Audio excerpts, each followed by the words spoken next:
তাহলে আজকে আমরা শুরু করব দ্বিতীয় অধ্যায়, তাই তো? হ্যাঁ স্যার। দ্বিতীয় অধ্যায়টা কি? নিরপেক্ষ বচনের বলীয় ব্যাখ্যা। এখান থেকে 2 নম্বরের একটা প্রশ্ন আসবে।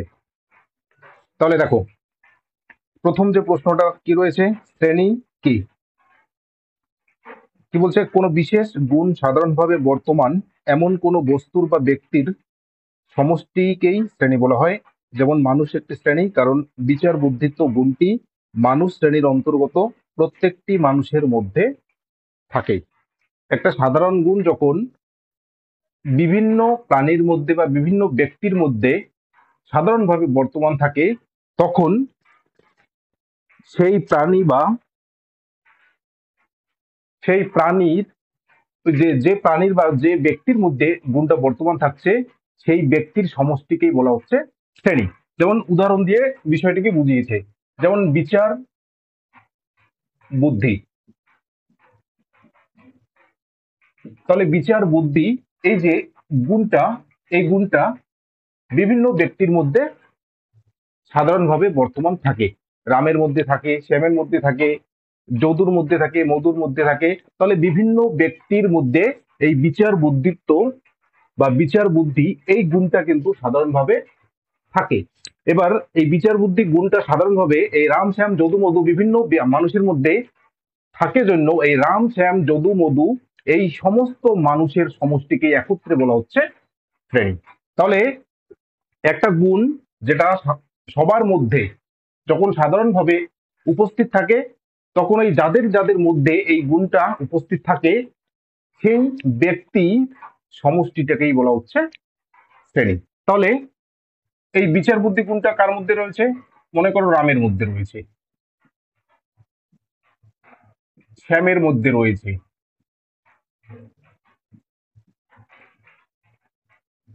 যদুর মধ্যে রয়েছে। আমরা বলতে পারি বিভিন্ন ব্যক্তির মধ্যে রয়েছে।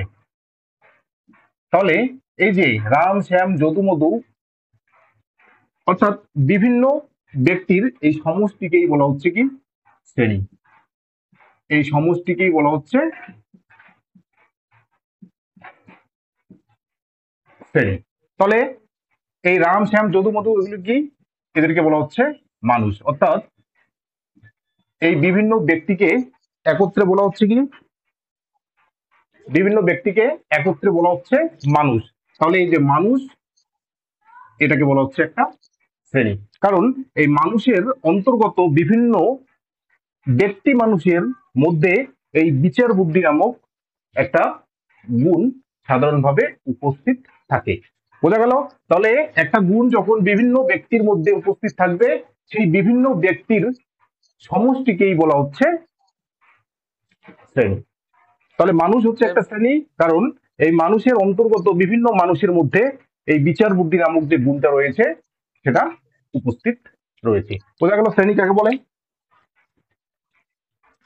একটা প্রশ্ন ছিল স্যার। হ্যাঁ, বলছে এই বিচার বুদ্ধি গুণটা শুধু মানুষ শ্রেণীর যেমন আছে, অন্য কোনো শ্রেণীর যদি থাকে তাহলে অন্য কোনো শ্রেণীটা আর মানুষ কি একই শ্রেণী হবে? যেমন ধরুন যদি পশু শ্রেণী হয়, পশুর বুদ্ধি একটা বুদ্ধি আছে, তা পশুর তো বুদ্ধি আছে, তা পশু আর মানুষ কি একই শ্রেণী হবে? না, এখানে বিচার বুদ্ধির গুণের কথা বলা হচ্ছে, শুধুমাত্র বুদ্ধির বিচার কথা বলা বুদ্ধি হয়নি তো। শুধুমাত্র বুদ্ধির কথা বললে তো আলাদা হয়ে যেত, কিন্তু বিচার বুদ্ধি শুধুমাত্র মানুষেরই থাকবে, অন্য কোনো প্রাণীর থাকবে না। অন্য কোনো প্রাণীর হয়তো বুদ্ধি থাকতে পারে, কিন্তু বিচার বিচার সহকারে বুদ্ধি সেটা থাকবে না।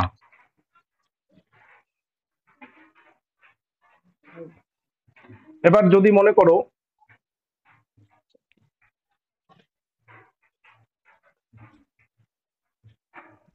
একটা গুণ,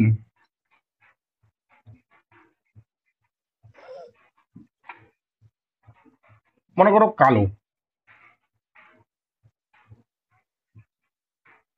কালো হচ্ছে একটা গুণ। এই কালো গুণটা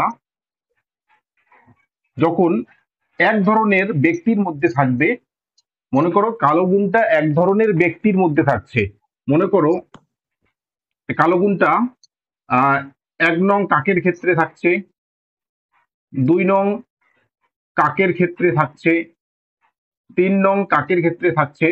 তাহলে এই যে কালো গুণটা দেখো বিভিন্ন কাকের মধ্যে কিন্তু যদি সাধারণভাবে উপস্থিত থাকে তখন এই যে এই ব্যক্তির যে সমষ্টি, এই ব্যক্তির সমষ্টিকে তখন বলা হবে শ্রেণী। হলো, তখন কি হয়ে যাবে, কাক হয়ে যাবে একটা শ্রেণী। কারণ এই কাক, এই কাকের মধ্যে অর্থাৎ কাক শ্রেণীর অন্তর্গত বিভিন্ন যে কাক রয়েছে সেই কাকের মধ্যে কালো এই গুণটা সাধারণভাবে উপস্থিত রয়েছে। এটা আমি বোঝানোর জন্য তোমাদেরকে বললাম। তাহলে একটা গুণ, সাপোজ একটা গুণ বিভিন্ন ব্যক্তির মধ্যে রয়েছে, তো এই গুণটা বিভিন্ন ব্যক্তির মধ্যে থাকার জন্য ওই বিভিন্ন ব্যক্তির সমষ্টিকেই বলা হবে শ্রেণী।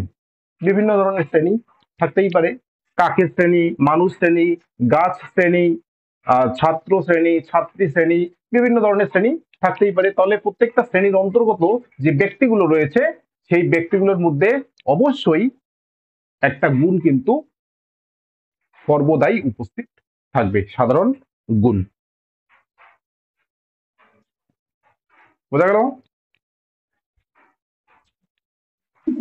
হ্যাঁ স্যার। স্যার কালো গুণটা স্যার কাকের আছে, আবার কালো গুণটা স্যার মোষের আছে। তো মোষ আর কাক একই শ্রেণী? না, মোষ আলাদা শ্রেণী হবে। কিন্তু কালো গুণটা তো দুজনারই আছে। আমি এটা এক্সাম্পল হিসেবে তোমাদেরকে বললাম। এই যে কালো গুণটা মোষের রয়েছে, ঠিক আছে, তারপরে ধরো অন্যান্য গরু রয়েছে, তারপরে ধরো মানুষের রয়েছে। তাহলে এই যে মোষ, গরু, মানুষ, এই এদের সমষ্টিকে বলা হবে তখন শ্রেণী, যেটার একটা নির্দিষ্ট নাম থাকবে। বুঝতে পারলে? মনে করো কালো গুণটা মোষের আছে, হ্যাঁ স্যার, ঠিক কালো আছে। গুণটা গরু রয়েছে, কালো গুণটা মানুষের রয়েছে, তাহলে এদের যে সমষ্টিটা সেই সমষ্টিটাকে বলা হবে শ্রেণী, যেটাকে আমরা একটা নাম দিতে পারি কি, যেটাকে আমরা নাম দিতে পারি যে প্রাণী শ্রেণী। তাহলে প্রাণী হ্যাঁ স্যার, শ্রেণীর বুঝতে পেরেছি অন্তর্গত এবার। এই সমস্ত প্রাণীর মধ্যে এই যে কালো গুণটা রয়েছে। বোঝা গেল? হ্যাঁ স্যার, ঠিক আছে।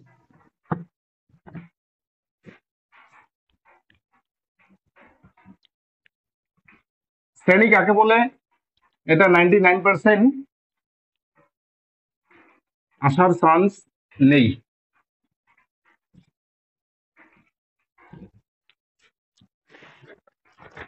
এবার দেখো দ্বিতীয় প্রশ্নটা কি রয়েছে, পরিপূরক বা বিরুদ্ধ শ্রেণী কাকে বলে?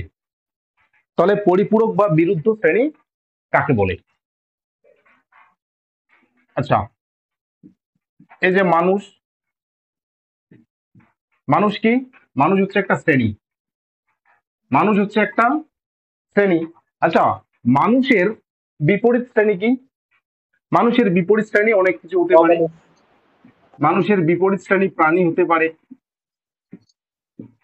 উদ্ভিদ হতে পারে, গরু হতে পারে। তাহলে কি প্রাণী, উদ্ভিদ, গরু এগুলো হচ্ছে বিপরীত শ্রেণী। তাহলে মানুষের বিপরীত শ্রেণী, তাহলে মানুষের বিপরীত শ্রেণী প্রাণী হতে পারে, মানুষের বিপরীত শ্রেণী উদ্ভিদ হতে পারে, মানুষের বিপরীত শ্রেণী গরু হতে পারে। তাহলে এই বিপরীত শ্রেণীগুলোকে যখন আমরা যখন সমষ্টিবদ্ধ করব, অর্থাৎ বিপরীত শ্রেণীর সমষ্টিকেই বলা হচ্ছে পরিপূরক শ্রেণী। তাহলে একটা শ্রেণী, আচ্ছা, সাদার বিপরীত, মনে করো সাদা, সাদার বিপরীত কি হবে? সাদার কালো। বিপরীত হচ্ছে সাদা রং ছাড়া যে যে রংগুলো। সাদার বিপরীত কালো হতে পারে, সাদার বিপরীত হলুদ হতে পারে, সাদার বিপরীত নীল হতে পারে, অর্থাৎ বিভিন্ন রং হতে পারে। তাহলে সাদার বিপরীত, সাদা বাদ দিয়ে বিভিন্ন রং হতে পারে। তো এই যে বিভিন্ন যে রং রয়েছে, এই বিভিন্ন রঙের সমষ্টিকেই বলা হচ্ছে পরিপূরক শ্রেণী, যে শ্রেণীটিকে প্রকাশ করা হয় কি দিয়ে, সামনে একটা অ বসিয়ে, তাহলে অসাদা।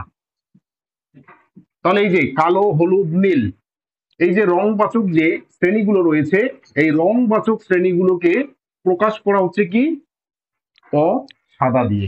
ঠিক একইভাবে দেখো মানুষ, মানুষের বিপরীত প্রাণী হতে পারে, মানুষ শ্রেণীর বিপরীত উদ্ভিদ শ্রেণী হতে পারে, মানুষ শ্রেণীর বিপরীত গরু হতে পারে। তাহলে এই যে প্রাণী, উদ্ভিদ, গরু, এই সমস্ত বিপরীত শ্রেণীকে যখন আমরা সমষ্টিগতভাবে সমষ্টিগতভাবে প্রকাশ করব, তখন হয়ে যাবে পরিপূরক শ্রেণী। আর এই শ্রেণীকে প্রকাশ করা হবে কি অমানুষ দ্বারা। তাহলে একটা শ্রেণীর যে বিপরীত শ্রেণীগুলো আছে, সেই বিপরীত শ্রেণীগুলোর সমষ্টিকেই বলা হচ্ছে পরিপূরক শ্রেণী, যেটাকে প্রকাশ করা হয় কি দিয়ে? মূল শ্রেণীর আগে একটা অ বসিয়ে দিলেই কিন্তু হয়ে যায় পরিপূরক বা বিরুদ্ধ শ্রেণী। তাহলে কোন শ্রেণীর আগে যদি একটা বা কোনো পদের আগে যদি আমরা একটা অ বসিয়ে দেই, তাহলে কিন্তু সেটা হয়ে যায় কি? পরিপূরক শ্রেণী। মনে করো কালো, কালো একটা শ্রেণী। তাহলে কালো শ্রেণীর যদি আমরা বিরুদ্ধ শ্রেণী বলি, তাহলে আমাদেরকে বলতে হবে কালো। তাহলে কালো শ্রেণীর বিরুদ্ধ শ্রেণী হচ্ছে কিন্তু অকালো। কালো শ্রেণীর যদি বিপরীত শ্রেণী বলে, তাহলে কালো শ্রেণীর বিপরীত সাদা হতে পারে, হলুদ হতে পারে, নীল হতে পারে, অর্থাৎ বিভিন্ন রঙের শ্রেণী হতে পারে, কিন্তু বিরুদ্ধ শ্রেণী সর্বদা একটাই হবে, সেটা হচ্ছে অকালো। বোঝা গেল? আচ্ছা, মনে করো হলুদ। তাহলে হলুদ শ্রেণীর বিপরীত কি হবে? হলুদ শ্রেণীর বিপরীত শ্রেণী নীল হতে পারে, কালো হতে পারে, সাদা হতে পারে, বিভিন্ন রঙের শ্রেণী হতে পারে। এবার যখন বিরুদ্ধ শ্রেণীর কথা বলবে, তখন কি হবে? তখন বলতে হবে অহলুদ। এবার দেখো অহলুদ, বুঝা গেল? স্যার বলছিলাম হাইপেন দেওয়া লাগবে। এই যে হলুদ, হাইপেন হলুদ। হলুদ, এই যে অহলুদ, এই যে অহলুদটা, এটা কিন্তু বিরুদ্ধ শ্রেণী হলো না। অর্থাৎ বিরুদ্ধ শ্রেণী হতে গেলে অ এর পরে কিন্তু একটা হাইফেন অবশ্যই দিতে হবে। তাহলে অ এর পরে একটা হাইফেন অবশ্যই দিতে হবে, তবেই বিরুদ্ধ শ্রেণী হবে, নইলে কিন্তু হবে না। বোঝা গেল? আচ্ছা বলো তো, এটা এটা এটা কোন শ্রেণী? এটা নঙর। কোন শ্রেণী? হবে না স্যার। এটা হচ্ছে একটা নর্মাল শ্রেণী। হবে না। এটা হচ্ছে একটা এমনি নর্মাল শুধু শ্রেণী। এই হ্যাঁ। অমানুষ হচ্ছে কি একটা নর্মাল শ্রেণী। তাহলে এর বিরুদ্ধ শ্রেণী কি হবে? অমানুষ। তাহলে এর বিরুদ্ধ শ্রেণী হবে কি? অমানুষ। তাহলে অমানুষটা হচ্ছে একটা নর্মাল শ্রেণী, আর এর বিরুদ্ধ শ্রেণী হবে অমানুষ। বোঝা গেল? তাহলে এই অ এর পরে কিন্তু একটা অবশ্যই হাইফেন দিতে হবে। হ্যাঁ স্যার। স্যার, হুম। এটা ও মানুষ মানে দাঁড়াচ্ছে কি নই মানুষ? না, তো মানুষ বাদে বাকি সব। হ্যাঁ স্যার, মানে অমানুষ, এই যে ও মানুষ অমানুষ একসাথে একটা লিখে শ্রেণী, দিন। অমানুষ একটা শ্রেণী। হ্যাঁ হ্যাঁ। আচ্ছা স্যার, তার বিপরীত শ্রেণী তো মানুষ হবে। তার বিপরীত শ্রেণী কেন মানুষ হবে? আর মানুষ মানে বিপরীত শ্রেণী মানুষ হতে পারে, বিপরীত শ্রেণী মানুষ হতে পারে, হ্যাঁ স্যার। পশু হতে পারে, গরু হতে পারে, গাধা হতে পারে, কিন্তু বিরুদ্ধ শ্রেণী তো একটাই হবে, সেটা হচ্ছে অমানুষ। অমানুষ। হ্যাঁ। অমানুষের বিপরীত মানুষ হতে পারে, অমানুষের বিপরীত মহান মানুষ হতে পারে, অমানুষের বিপরীত জ্ঞানী মানুষ হতে পারে। কিন্তু এই যে মানুষ, জ্ঞানী মানুষ, মহান মানুষ, এই যে বিভিন্ন শ্রেণী হতে পারে, এই বিভিন্ন শ্রেণীর সমষ্টিকেই বলা হবে পরিপূরক শ্রেণী, যেটাকে প্রকাশ করতে গেলে কি করতে হবে? সামনে একটা অ বসিয়ে দিতে হবে। বোঝা গেল?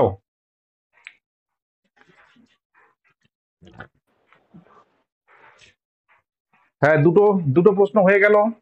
কেউ বুঝে না থাকলে বলো। স্যার, কোনটাকে পরিপূরক শ্রেণী বলবো? এই যে এটা হচ্ছে শ্রেণী, আর এই শ্রেণীটার পরিপূরক শ্রেণী হচ্ছে এটা।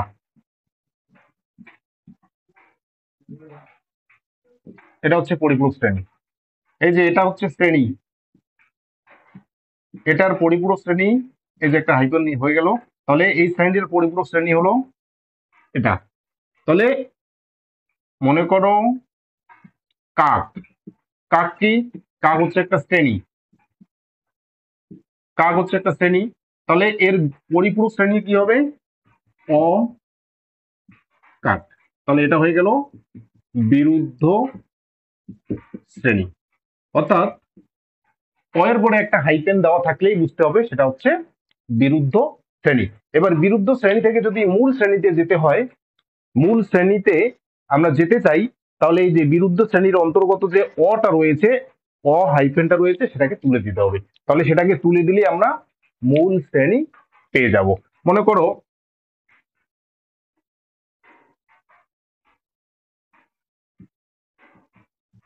অপ্রাণী। এই যে অপ্রাণী, এটা হচ্ছে, দেখো অ হাইফেন রয়েছে, তার মানে কি এটা এটা হচ্ছে বিরুদ্ধ শ্রেণী। এবার এই বিরুদ্ধ শ্রেণীটাকে যদি, এই বিরুদ্ধ শ্রেণী থেকে যদি আমরা মূল শ্রেণীতে যেতে চাই, তাহলে বিরুদ্ধ শ্রেণী থেকে আমরা মূল শ্রেণীতে যেতে হলে কি করতে হবে? অ এর পরে যে হাইফেনটা আছে সেটাকে তুলে দিতে হবে, অর্থাৎ এই যে প্রাণী। তাহলে এই বিরুদ্ধ শ্রেণীর মূল শ্রেণী হয়ে গেল কি? প্রাণী। আর যদি এদিক থেকে আসি, তাহলে এদিক থেকে আসলে বলতে হবে যে প্রাণী শ্রেণীর বিরুদ্ধ শ্রেণী হলো অপ্রাণী শ্রেণী। বোঝা গেল? দেখো এই যে অপ্রাণী, এই অপ্রাণী এই শ্রেণীটার যদি আমরা বিরুদ্ধ শ্রেণী করি, তাহলে কি হবে? অ অপ্রাণী, তাই তো? তাহলে এই শ্রেণীটার বিরুদ্ধ শ্রেণী করতে গেলে কি করতে হবে? বিরুদ্ধ শ্রেণী করতে গেলে একটা অ বসাতে হবে। আগের থেকে একটা অ রয়েছে, তাহলে অ কেটে দাও, তাহলে হয়ে গেল কি? প্রাণী। তার মানে কি বিরুদ্ধ শ্রেণী থেকে মূল শ্রেণীতে যাওয়া যায়, আবার মূল শ্রেণী থেকে বিরুদ্ধ শ্রেণীতেও যাওয়া যায়। তাহলে বিরুদ্ধ শ্রেণী থেকে মূল শ্রেণীতে যেতে গেলে এই যে সামনে যে অটা রয়েছে এটাকে তুলে দিতে হবে, আবার মূল শ্রেণী থেকে বিরুদ্ধ শ্রেণী যেতে গেলে সামনে একটা অ হাইফেন বসিয়ে দিতে হবে। ক্লিয়ার? কে বোঝো নাই বলো? হ্যাঁ স্যার। হ্যাঁ স্যার, বুঝে গেছি। বুঝেছি স্যার।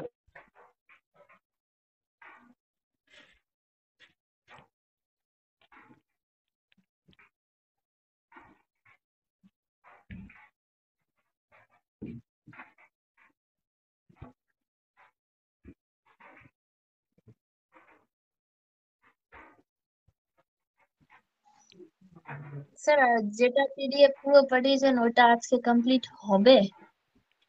দেখা যাক কত দূর হয়। হুম। চাপ নেই, টাইম অনেক আছে, 4 মাস আছে এখনো। স্যার 4 মাস নাই, আর 3 মাস। এটা কি নভেম্বর? নভেম্বর, ডিসেম্বর, জানুয়ারি, ফেব্রুয়ারি। নভেম্বর, ডিসেম্বর, জানুয়ারি, ফেব্রুয়ারিতে পরীক্ষা, ফেব্রুয়ারির 12 থেকে। ফেব্রুয়ারি 12 থেকে?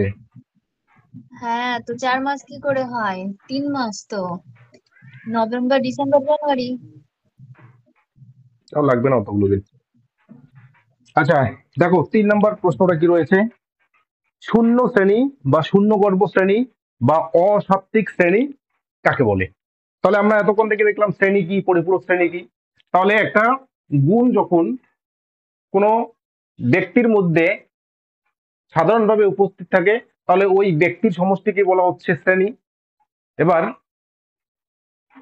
শ্রেণীর বিপরীত শ্রেণীগুলোকে যখন আমরা সমষ্টিবদ্ধ করি তখন সেটা হয়ে যায় পরিপূরক শ্রেণী। এবার শূন্য শ্রেণী বা শূন্য গর্ভ শ্রেণী কাকে বলে? কি বলছে? যে শ্রেণীর অন্তর্গত কোনো সদস্যের বাস্তব অস্তিত্ব নেই তাকে বলা হচ্ছে শূন্য শ্রেণী। তাহলে দেখো এই যে আচ্ছা মানুষটা কি? মানুষ হচ্ছে একটা শ্রেণী, তাই তো? শ্রেণী। মানুষ হচ্ছে একটা শ্রেণী। শ্রেণী। শ্রেণী। তাহলে এই যে মানুষ শ্রেণীটার অন্তর্গত কোন সদস্যের বাস্তব অস্তিত্ব আছে কি নেই? আছে তো। তাহলে মানুষ শ্রেণীর অন্তর্গত, মানুষ শ্রেণীর অন্তর্গত কোন সদস্যের বাস্তব অস্তিত্ব অবশ্যই আছে। কাজেই এই মানুষ শ্রেণীটা কি? এটা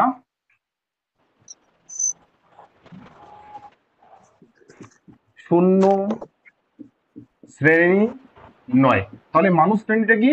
মানুষ শ্রেণীটা শূন্য শ্রেণী নয়। এবার যদি বলি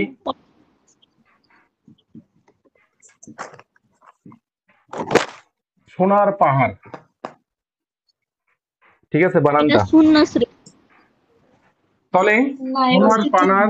সোনার পাহাড় একটা শ্রেণী। এই সোনার পাহাড়ের অন্তর্গত বিভিন্ন সোনার পাহাড় থাকবে। তো তাহলে বিভিন্ন সোনার পাহাড় কি আমরা দেখি? দেখি না। না। তাহলে এই শ্রেণীটা হবে কি? না স্যার, শূন্য শ্রেণী। শূন্য অর্থাৎ শ্রেণী। বাস্তবে যদি একজন সদস্যের অস্তিত্ব থাকে তাহলে সেটা হবে মানে সেটা অশূন্য শ্রেণী হবে, শূন্য শ্রেণী হবে না। আর যদি একজন সদস্যেরও অস্তিত্ব থাকে, হ্যাঁ একজন সদস্যেরও যদি অস্তিত্ব থাকে তাহলে সেই শ্রেণীটা শূন্য শ্রেণী হবে না। আর যদি অস্তিত্ব না থাকে তাহলে সেই শ্রেণীটা হবে কি? শূন্য শ্রেণী। তাহলে যে শ্রেণীর অন্তর্গত একজন সদস্যেরও বাস্তব অস্তিত্ব থাকবে বা আছে সেই শ্রেণীকে বলা হবে অশূন্য শ্রেণী। আর যে শ্রেণীর অন্তর্গত একজন সদস্যেরও বাস্তব অস্তিত্ব নেই, কল্পনার জগতে থাকতে পারে কিন্তু বাস্তবে যদি অস্তিত্ব না থাকে তাহলে সেই শ্রেণীকে বলা হবে শূন্য শ্রেণী বা শূন্য গর্ভ শ্রেণী। হলো? আচ্ছা, কাক। কাক কি? কাক একটা শ্রেণী। তাহলে কাক শ্রেণীটার অস্তিত্ব মানে কাক শ্রেণীর অন্তর্গত কাকের অস্তিত্ব আছে, বিশেষ বিশেষ কাকের। আছে। তাহলে বিশেষ বিশেষ হ্যাঁ, কাকের স্যার। অস্তিত্ব আছে। তাহলে কাক শ্রেণীটা কি হবে? এটা হচ্ছে অশূন্য শ্রেণী। কাক শ্রেণীটা হবে কি? অশূন্য শ্রেণী। এবার যদি বলা হয় ঘোড়ার ডিম, ঘোড়ার না, ডিমের শ্রেণী, এটা শূন্য শ্রেণী। তাহলে শূন্য ঘোড়ার শ্রেণী। ডিম, ঘোড়ার ডিমের বাস্তবে কিন্তু কোনো অস্তিত্ব নেই। তাহলে এই ঘোড়ার ডিমের শ্রেণীটা কি হবে? এটা হবে শূন্য শূন্য শ্রেণী। শ্রেণী। তাহলে সদস্যের যদি অস্তিত্ব থাকে সে একজন থাকতে পারে, 100 জনও থাকতে পারে, মূল কথা হচ্ছে থাকতে হবে, কমপক্ষে একজনকে থাকতেই হবে। যদি না থাকে তাহলে হবে শূন্য গর্ভ শ্রেণী বা শূন্য শ্রেণী, আর যদি থাকে তাহলে হবে অশূন্য শ্রেণী। হয়ে গেল? তাহলে শূন্য শ্রেণী বোঝা গেল? হ্যাঁ স্যার। হ্যাঁ স্যার। এবার পরের প্রশ্ন কি রয়েছে দেখো, শূন্য শ্রেণীকে সাংখ্যিক আকারে প্রকাশ করো। দেখো আসলে এই যে তোমাদের যে তৃতীয় এবং চতুর্থ, না দ্বিতীয় এবং তৃতীয়, হ্যাঁ দ্বিতীয় এবং তৃতীয় অধ্যায়টা রয়েছে না, এই দুটো অধ্যায়কে না মানে একসঙ্গে পড়ানো দরকার, কারণ দুটো একদম অঙ্গাঙ্গি ভাবে জড়িত। কিন্তু যেহেতু আলাদা আলাদা ভাবে পড়াচ্ছি, এই একই আলোচনা কিন্তু আবার তৃতীয় যে অধ্যায় সেখানেও আসবে। তো যাই হোক, এখানে আমরা ভেন চিত্র নিয়ে কোনো রকমই আলোচনা করছি না, জাস্ট বুলীয় রূপ বা বুলীয় ব্যাখ্যা আলোচনা করছি। তাহলে দেখো এবার শূন্য শ্রেণীকে আমরা মানে সাংকেতিক আকারে কেমন করে প্রকাশ করব।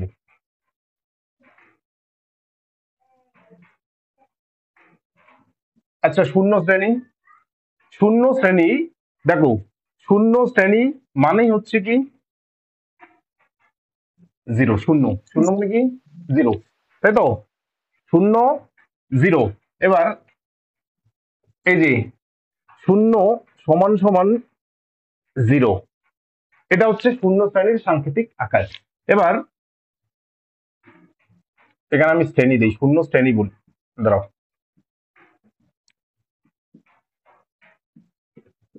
শূন্য শ্রেণীটা কি হয়? সমান সমান জিরো হয়, অর্থাৎ ইকুয়াল জিরো হয়।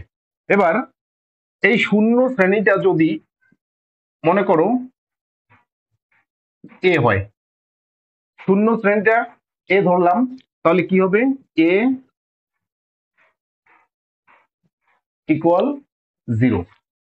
যদি বি হয় তাহলে কি হবে? B equal zero. অর্থাৎ শূন্য শ্রেণীকে প্রকাশ করা হচ্ছে কি দিয়ে? ইকুয়াল জিরো দিয়ে। শূন্য শ্রেণীকে প্রকাশ করা হচ্ছে কি? ইকুয়াল জিরো দিয়ে। জিরো মানে কি? জিরো মানে খালি, নেই, তাই তো? তাহলে শূন্য শ্রেণী মানে কি? নেই, একজন সদস্যের অস্তিত্ব নেই। আর সেটাকে জর্জ বুলে প্রকাশ করছেন কি দিয়ে? জর্জ বুলে সেটাকে প্রকাশ করেছেন ইকুয়াল জিরো দিয়ে। এবার মনে করো, দেখো, ভূত নেই, কি বলছে, ভূত নেই। এবার দেখো, ভূত ভূত শ্রেণীটা যদি শূন্য হয় তাহলে কি হবে, ভূত ইকুয়াল 0। তাহলে ইকুয়াল 0 মানেই বুঝতে হবে কি, কোনো অস্তিত্ব নেই, কোনো সদস্যের বাস্তব অস্তিত্ব নেই। কি বলছে সংজ্ঞাটাতে, শূন্য শ্রেণীকে সাংকেতিকভাবে বোঝানোর জন্য জর্জ বুল জিরো চিহ্নটি ব্যবহার করেন। একটি শ্রেণীকে একটি নির্দিষ্ট অক্ষর দিয়ে বোঝানো হয়। ভূত শ্রেণীর অন্তর্গত কোনো সদস্য নেই, অর্থাৎ ভূত শ্রেণীটি শূন্য, এটা বোঝানোর জন্য জি এবং ও এর মধ্যে একটি সমীকরণ চিহ্ন বসিয়ে পাই, জি ইকুয়াল 0, সেটাই বলা হলো।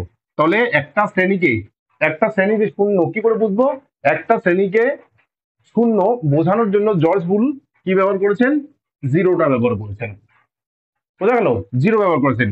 এবার মনে করো এস শ্রেণীটা শূন্য, তাহলে এস শ্রেণীটা শূন্য, তাহলে এস শ্রেণীটা এই যে শূন্য, তাহলে এস শ্রেণীটা শূন্য মানে হচ্ছে সমান সমান, অর্থাৎ এস শ্রেণী যা আর এই যে জিরো যে আছে সেটাও কিন্তু তাই, অর্থাৎ এস ইকুয়াল 0 মানে হচ্ছে এটা হচ্ছে একটা শূন্য শ্রেণী। এবার যদি এটা শূন্য না হতো তাহলে কিন্তু আমরা আর এটাকে ইকুয়াল বলতে পারতাম না, তখন এটাকে কিন্তু আমরা নট ইকুয়াল বলতাম। বোঝা গেল, তাহলে শূন্য শ্রেণী, শূন্য শ্রেণীর সাংকেতিক আকারটা কি হচ্ছে, তাহলে শূন্য শ্রেণীর সাংকেতিক আকার হচ্ছে শ্রেণী সমান সমান কি 0। শূন্য শ্রেণীর সাংকেতিক রূপ হচ্ছে শ্রেণী সমান সমান 0। এবার শ্রেণীকে যদি আমরা এ ধরি তাহলে এ ইকুয়াল 0 হবে, যদি বি ধরি বি ইকুয়াল 0 হবে, যদি জি ধরি জি ইকুয়াল 0 হবে। তাহলে এগুলো হচ্ছে সবই হচ্ছে কি শূন্য শ্রেণী, অর্থাৎ যে শ্রেণীটার কথা বলা হবে সেই শ্রেণীর প্রথম অক্ষরটা নিতে হবে, প্রথম অক্ষরটা নেওয়ার পরে ইকুয়াল 0 বসিয়ে দিতে হবে, তাহলে হয়ে গেল শূন্য শ্রেণী। মনে করো ভূত নেই, এই যে ভূত, ভূতের কি ঘোষ্ট, তাহলে ভূত সমান সমান ঘোষ্ট, তাহলে ভূত শ্রেণীটা কি শূন্য শ্রেণী, তাহলে কি হবে, জি সমান সমান 0। এবার যদি মনে করো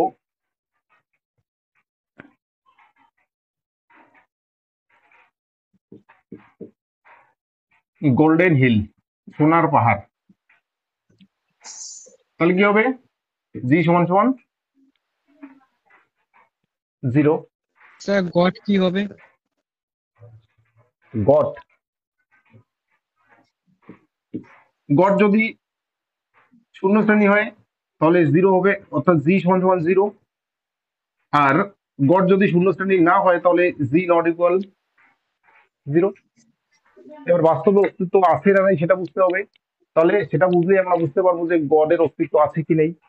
হলো, মানে গডের অন্তর্গত একজন গডকে তো থাকতেই হবে বাস্তবে, তাহলে তো আমরা তাকে শূন্য শ্রেণী বলতে পারবো না।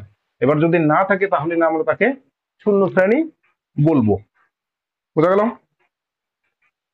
হ্যাঁ স্যার। এবার দেখো অশূন্য শ্রেণী বা সাত্ত্বিক শ্রেণী বা অস্তিত্ব সূচক শ্রেণী কাকে বলে, যে শ্রেণীর অন্তর্গত কমপক্ষে একজন সদস্যের বাস্তব অস্তিত্ব আছে তাকে অশূন্য শ্রেণী বা সাত্ত্বিক শ্রেণী বলে, যেমন মানুষের শ্রেণী, ফুলের শ্রেণী প্রভৃতি। তাহলে এটা আমরা আলোচনা করেছিলাম ফুলের শ্রেণী, তাহলে ফুলের শ্রেণীটা কি, ফুলের শ্রেণীটা অশূন্য শ্রেণী, শূন্য গর্ভ নয়। কারণ কি, কারণ এই ফুলের শ্রেণীর অন্তর্গত জবা ফুল, টগর ফুল, গোলাপ ফুল, তাহলে বিভিন্ন ধরনের ফুল কিন্তু আমরা আমাদের চোখের সামনে দেখতে পাই। তার মানে কি, ফুলের অস্তিত্ব আছে, ফুলের বাস্তব অস্তিত্ব আছে। তাহলে ফুলের যেহেতু বাস্তব অস্তিত্ব রয়েছে, বিশেষ বিশেষ ফুলের বাস্তব অস্তিত্ব রয়েছে, তার মানে কি ফুলের শ্রেণীটা শূন্যগর্ভ শ্রেণী নয়, ফুলের শ্রেণীর অস্তিত্ব রয়েছে। এবার তাহলে ফুলের শ্রেণীটাকে যদি আমরা এখন প্রকাশ করি, মনে করো ফ্লাওয়ার, তাহলে এফ কি হবে, নট ইকুয়াল 0। নট ইকুয়াল 0 মানে শূন্য নয়, ইকুয়াল 0 মানে কি শূন্য, আর নট ইকুয়াল 0 মানে কি শূন্য নয়। এটার মানে হচ্ছে অন্ততপক্ষে একটা ফুল বাস্তবে আছে, একটা ফুলের অস্তিত্ব বাস্তবে আছে। বোঝা গেল, স্যার স্যার এটাকে কি এফ ধরতেই হবে, নয়তো আমি যদি নিজের পছন্দ মতো এস ধরি তাহলে কি হবে না? হবে, তোমাকে উল্লেখ করে দিতে হবে যে এটার জন্য আমি এটা ধরলাম। আচ্ছা ঠিক আছে। হলো?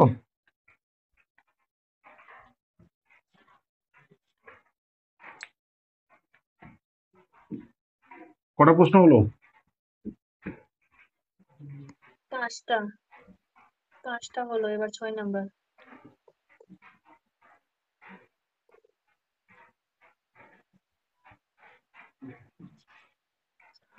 ছ নম্বর কোশ্চেন কি রয়েছে?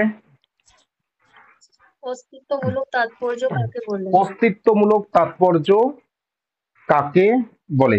এখান থেকে তোমরা সেটা হচ্ছে শূন্য শ্রেণী বা শূন্যগল্প শ্রেণী কাকে বলে, এটা ইম্পর্টেন্ট কোশ্চেন। শূন্য শ্রেণীকে সাংকেতিক আকারে কিভাবে প্রকাশ করে, এটা ইম্পর্টেন্ট। আর হচ্ছে অস্তিত্বমূলক তাৎপর্য কাকে বলে, এটা হচ্ছে ইম্পর্টেন্ট কোশ্চেন। হলো? কি বলছে? কোন বচন উচ্চারিত হওয়া মাত্র বচনটির উদ্দেশ্য পদটির বাস্তবে অস্তিত্ব আছে এমন যদি বোঝায়, তাহলে এই বাস্তব অস্তিত্বকে বোঝানোর ক্ষমতাকে বলা হয় বচনের অস্তিত্বমূলক তাৎপর্য। যেমন সাদা বাঘ আছে, বচনটি উচ্চারণ করলে উদ্দেশ্য বাঘ শ্রেণীর বাস্তব অস্তিত্ব আছে বোঝায়। অস্তিত্বমূলক তাৎপর্য।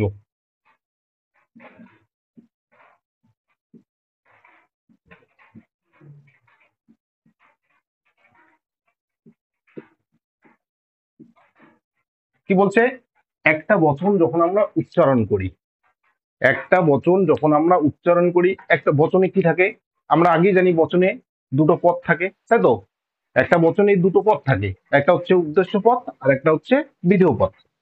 এই দুটো পদ ছাড়াও একটা সংযোজক থাকে এবং একটা পরিমাণক থাকে যদি একবাচক বচন না হয়।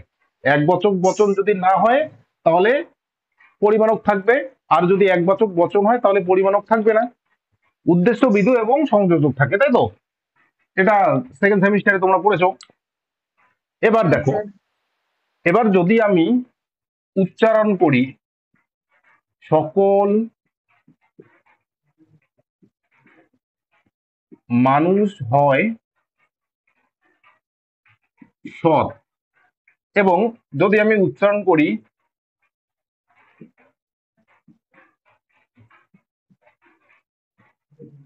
কোন কোন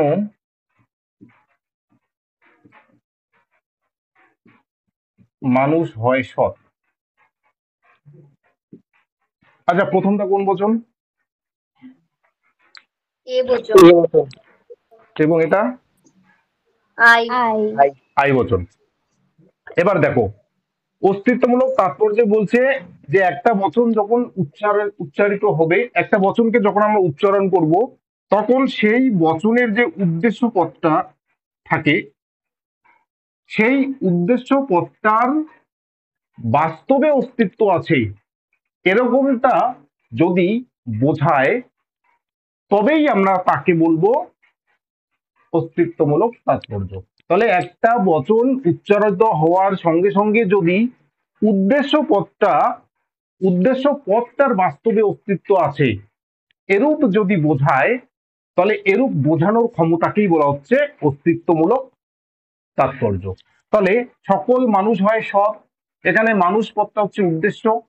কোন কোন মানুষ হয় সৎ, এখানেও মানুষ পদটা হচ্ছে উদ্দেশ্য।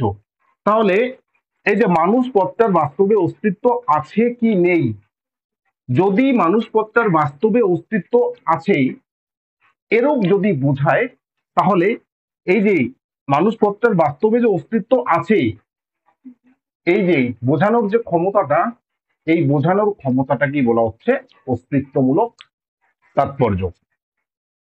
এবার দেখো, অস্তিত্বমূলক তাৎপর্য সকল মানুষ হয় সৎ, এই বচনে কিন্তু মানুষ পদটার অস্তিত্বমূলক তাৎপর্য নেই। আবার কোন কোন মানুষ হয় সৎ, এই বচনে কিন্তু মানুষ পদটার অস্তিত্বমূলক তাৎপর্য আছে এরকমটা কিন্তু বোঝায়। কেমন করে? দেখো, সকল মানুষ হয় সৎ, এটা কোন বচন? এ বচন। সকল মানুষ হয় সৎ, এটা হচ্ছে এ বচন। এবার একটা এ বচনকে যদি আমরা বিশ্লেষণ করি, তাহলে একটা প্রাকল্পিক বচন পাবো। তাহলে এ বচনকে যদি বিশ্লেষণ করি তাহলে কি পাবো? প্রাকল্পিক বচন পাবো। যদি মানুষ বলে কিছু থাকে তাহলে সে সৎ হবে। তাহলে দেখো, সকল মানুষ হয় সৎ, এটা এ বচন।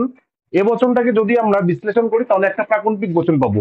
যদি মানুষ বলে কিছু থাকে তাহলে সে সৎ হবে।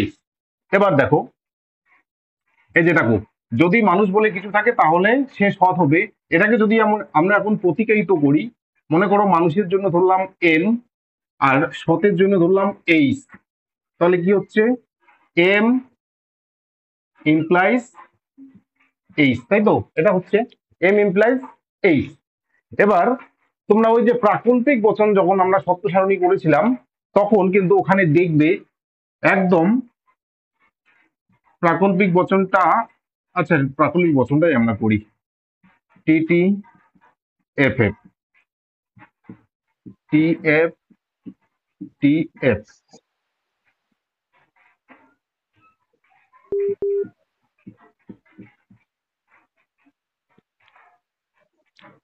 এফ এম কি এম ইমপ্লাইজ, তাহলে এখানে কি হবে বলতো? টি হবে, টি টি এফ টি টি এফ টি টি টি টি। একটা প্রাকল্পিক বচনের পূর্বগ, একটা প্রাকল্পিক বচনের পূর্বগ যদি মিথ্যা হয় তাহলে কিন্তু তাও প্রাকল্পিক বচনটা কি হয়? সত্য হয়। সত্য। তাহলে কি বললাম?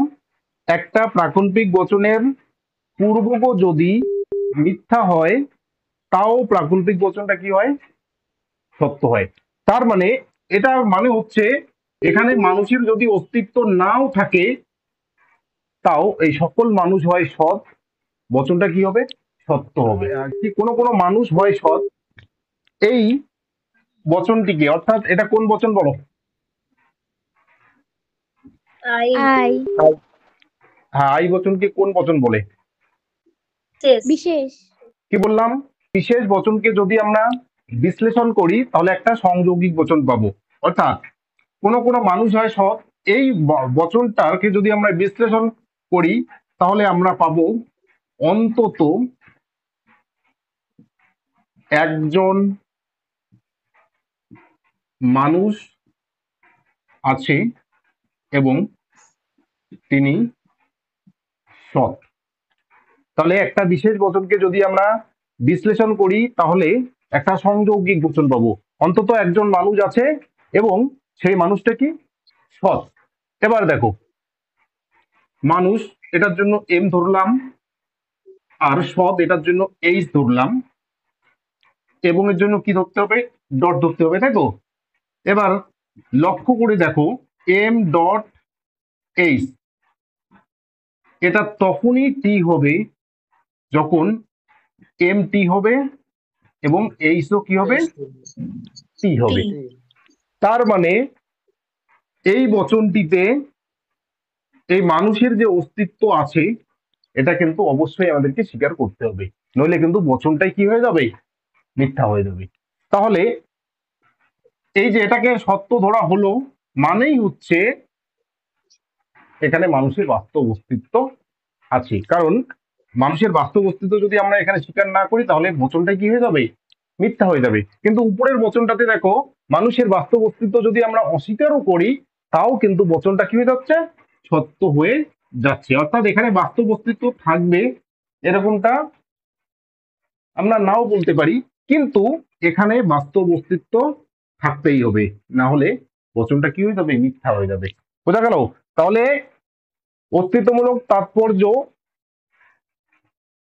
অস্তিত্বমূলক তাৎপর্যের ব্যাখ্যা অনুসারে তাহলে আমরা বলতে পারি যে এ আর ই বচনের অস্তিত্বমূলক তাৎপর্য নেই, আই আর ও বচনের অস্তিত্বমূলক তাৎপর্য আছে। এটা হচ্ছে নব্য যুক্তিবিজ্ঞান অনুসারে। তাহলে নব্য যুক্তিবিজ্ঞান অনুসারে এ এবং ই বচনের অস্তিত্বমূলক তাৎপর্য নেই, অর্থাৎ সামান্য বচনের তাৎপর্য, অস্তিত্বমূলক তাৎপর্য নেই। এ এবং ই বচন কি বলে? সামান্য বচন। আই এবং ও বচনকে বলা হচ্ছে বিশেষ বচন। তাহলে বিশেষ বচনের অস্তিত্বমূলক তাৎপর্য আছে। এবার দেখো কি কি রয়েছে। হ্যাঁ, নব্য যুক্তিবিজ্ঞান অনুসারে কোন বচনের অস্তিত্বমূলক তাৎপর্য আছে বলেই দেওয়া হলো। এবার দেখো, অস্তিত্বমূলক দোষ বা সাত্ত্বিকতার দোষ কাকে বলে। তাহলে আমরা এতক্ষণ তো বুঝে গেলাম যে অস্তিত্বমূলক তাৎপর্য কোন কোন বচনের আছে এবং অস্তিত্বমূলক তাৎপর্য কোন কোন বচনের নেই। এবার অস্তিত্বমূলক দোষ কাকে বলছে দেখো, অস্তিত্বমূলক দোষ কাকে বলছে। অস্তিত্বমূলক তাৎপর্য নেই এমন হেতুবাক্য থেকে যদি অস্তিত্বমূলক তাৎপর্য আছে এমন হেতুবাক্য নিঃসৃত হয় তাহলে কিন্তু অস্তিত্বমূলক দোষ ঘটে। আচ্ছা, এটা কোন বচন? এ বচন।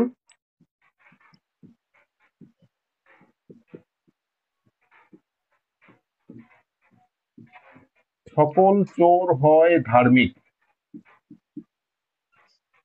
সকল চোর হয় ধার্মিক, সুতরাং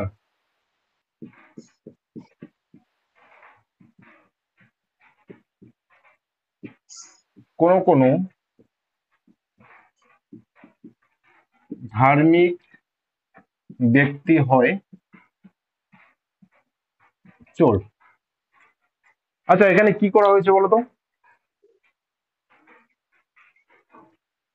এখানে একটা হেতু বাক্য থেকে সিদ্ধান্ত বের করা হয়েছে। এটা হেতুবাক্য, এটা সিদ্ধান্ত। তাহলে একটা হেতুবাক্য থেকে একটা সিদ্ধান্ত নিশ্চিত করা হয়েছে। তাহলে এখানে হেতুবাক্য থেকে সিদ্ধান্তটা নিশ্চিত করা হলো কিসের সাহায্যে, কার সাহায্যে সেটা বলো। কোন নিয়মে, কোন নিয়মে করা হয়েছে? সামান্য বচন থেকে বিশেষ বচন। না, এখানে আবর্তন করা হয়েছে। হলো, স্যার হ্যাঁ, আবর্তন একদম করা ঠিক। হয়েছে এখানে। সেকেন্ড সেমিস্টারে ছিল। এবার দেখো, এই বচনের অস্তিত্বমূলক তাৎপর্য আছে, এই বচনের কি অস্তিত্বমূলক তাৎপর্য আছে? নেই নেই না, নেই। আই বচনের অস্তিত্বমূলক তাৎপর্য কি আছে? আছে। আছে। তাহলে অস্তিত্বমূলক তাৎপর্য নেই এমন একটা হেতুবাক্য থেকে অস্তিত্বমূলক তাৎপর্য আছে এমন একটা সিদ্ধান্ত যদি বের করা হয় তাহলেই সেক্ষেত্রে যে দোষটা ঘটে সেই দোষটা কি বলা হচ্ছে? অস্তিত্বমূলক দোষ। বোঝা গেল? হ্যাঁ স্যার হ্যাঁ স্যার। এবার নিরপেক্ষ ন্যায় যখন আমরা করেছিলাম তখন আমরা 4 ধরনের সংস্থান পেয়েছিলাম, তাই তো? 4 ধরনের সংস্থানে 19টা বৈধ মূর্তি পেয়েছিলাম। নিরপেক্ষ ন্যায়ে যখন আমরা সংস্থান মূর্তি করেছিলাম 4টা সংস্থান পেয়েছিলাম, প্রথম সংস্থান, দ্বিতীয় সংস্থান, তৃতীয় সংস্থান, চতুর্থ সংস্থান, এবং মূর্তি পেয়েছিলাম কটা? 19টা। বৈধ মূর্তি 19টা, ঠিক আছে। মোট মূর্তি তো 256টা, কিন্তু বৈধ মূর্তি হচ্ছে 19টা। এই 19টা বৈধ মূর্তির মধ্যে 19টা বৈধ মূর্তির মধ্যে 19টা বৈধ মূর্তিকে স্বীকার করে হচ্ছে অ্যারিস্টটল, কিন্তু এই 19টা বৈধ মূর্তির মধ্যে 4টা মূর্তিকে জর্জ বুলে স্বীকার করেন না। কেন করেন না? কারণ সেই 4টা মূর্তিতে অস্তিত্বমূলক দোষ ঘটে। মনে করে দেখো, এরকমটা কিন্তু একটা মূর্তি রয়েছে,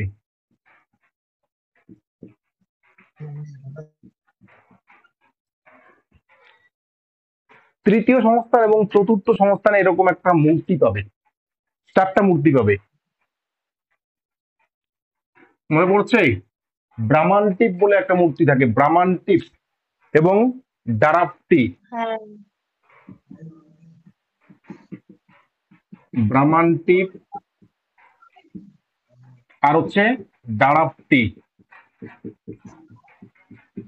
হলো, ব্রাহ্মান্টিপ আর হচ্ছে দারাপ্তি। আর এদিকে হচ্ছে তোমার হেসাপো আর হচ্ছে ফেরাপটন, এরকম 4টা মূর্তি পাবে। তাহলে এই 4টা মূর্তিকে জর্জ বুলে বা নব্য যুক্তিবিজ্ঞানে স্বীকার করা হয় না। কেন করা হয় না? কারণ এখানে দেখো হেতুবাক্য কি? এ সামান্য। বচন, দুটোই এ বচন, মানে কি দুটোই সামান্য বচন। তাহলে একটা সামান্য বচনের অস্তিত্বমূলক তাৎপর্য নেই। তাহলে অস্তিত্বমূলক তাৎপর্য নেই এমন হেতুবাক্য থেকে একটা সিদ্ধান্ত নিশ্চিত করা হয়েছে, তার মানে কি অস্তিত্বমূলক দোষ ঘটেছে। ঠিক একইভাবে এখানেও দেখো সামান্য হেতুবাক্য থেকে একটা অস্তিত্বমূলক তাৎপর্য আছে এমন হেতুবাক্য নিশ্চিত করা হয়েছে, কাজেই এক্ষেত্রেও কিন্তু অস্তিত্বমূলক দোষ ঘটেছে। আর একটা ইন্টারেস্টিং ব্যাপার হচ্ছে এই যে চারটা মূর্তি যে রয়েছে এ A I, A A I, ই এ ও, এই চারটা মূর্তি যখন তোমরা নিরপেক্ষ ন্যায়ে বৈধতা বিচার করবে তখন কিন্তু সেটা বৈধ হয়, তাই তো? কিন্তু এই চারটা মূর্তিকে যখন তোমরা ভেন চিত্রে বিচার করবে তখন কিন্তু সেটা হয়ে যাবে অবৈধ। তাহলে চারটা মূর্তিকে যদি আমরা অ্যারিস্টটলের ওই 10টা নিয়মের, অ্যারিস্টটল যে নিরপেক্ষ ন্যায়ের বৈধতা বিচারের যে 10টা নিয়ম রয়েছে সেই 10টা নিয়ম অনুসরণ করে যদি এগুলোর বৈধতা বিচার করি তাহলে বৈধ হয়। এই একই রকম বৈধ যুক্তিকে যখন আমরা ভেন চিত্রের নিয়ম অনুসরণ করে বৈধতা বিচার করব তখন কিন্তু সেটা অবৈধ হয়ে যায়। বাদ বাকি যে আরো চারটা গেলে আর কত থাকে? 15টা থাকে। ওই 15টা মূর্তিকে আমরা ভেন চিত্রে বিচার করলে সেটা বৈধই হবে, কিন্তু এই চারটা মূর্তি ভেন চিত্রে কিন্তু অবৈধ হয়ে যায়। এই অবৈধ হওয়ার পিছনে একটাই কারণ, সেটা হচ্ছে দোষ আছে। তাহলে কি করে বৈধ হবে? কোন দোষ? অস্তিত্বমূলক দোষ। বোঝা গেল? তাহলে অস্তিত্বমূলক দোষ থাকার জন্য এই চারটা মূর্তিকে ভেন চিত্রে কিন্তু বৈধতা বিচার করা যায় না। বৈধতা বিচার করলে কি হয়ে যায়? অবৈধ হয়ে যায়। আর 15টা যে মূর্তি রয়েছে সেই 15টা মূর্তিকে ভেন চিত্রে, তারপরে তোমার সত্য সারণীতে, যেখানেই তুমি বৈধতা বিচার করো না কেন বৈধ হবে। আর ভেন চিত্রে এই যে চারটা মূর্তি, এই চারটা মূর্তি কি হবে? অবৈধ হবে। কারণ কেন অবৈধ হবে? কারণ দোষে দুষ্ট, কি করে বৈধ হবে, তাই তো? তাহলে প্রথম পাতাটা শেষ হয়ে গেল। বলো প্রথম পাতা থেকে কোনো সমস্যা? বলছি এই প্রশ্নটা এরকম দিতে পারে যে চারটে মূর্তি কি জন্য অবৈধ, ব্যাখ্যা করে দেখাও। না, ওটা আসবে না, আসবে না ওটা। বেশ স্যার, ঠিক আছে। স্যার একটা প্রশ্ন আছে, বলবো? বলো। কালটা আপনি লিখুন, মানে ওই চিহ্নটা। কাল? কাল তো এটা। বলছি স্যার, আপনি যে ওটা উপর থেকে টানছেন, মানে ওটা কি নিচে থেকে টানতে হবে? কোনটা বলো ওই আমাকে, বলে দিচ্ছি। কালটা। ও মানে পিডিএফ এ? না, বলি এই পিডিএফ, যে কালটা আপনি উপর থেকে করছেন, এটা কি নিচে থেকে করতে হবে? মানে এটা এটা। মাঝখানে থাকবে, এটা মাঝখানে থাকবে,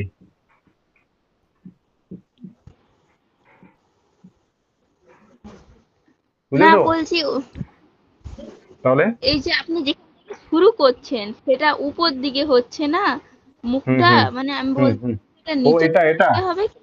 না না, এটা এরকম করে দিয়ে দিবে, অসুবিধা নেই। কাল মানে ঢেউ। আচ্ছা, মানে ওটা হ্যাঁ, একজন এরকম করে স্যার দিয়ে দিবে। আমাকে ধরে যে বলে ওটা নিচের দিকে হবে, তাই নিচের দিকে জন্যই বলতে? আমি, নিচের মানে দিকে আপনি বলতে যখন উঁচু।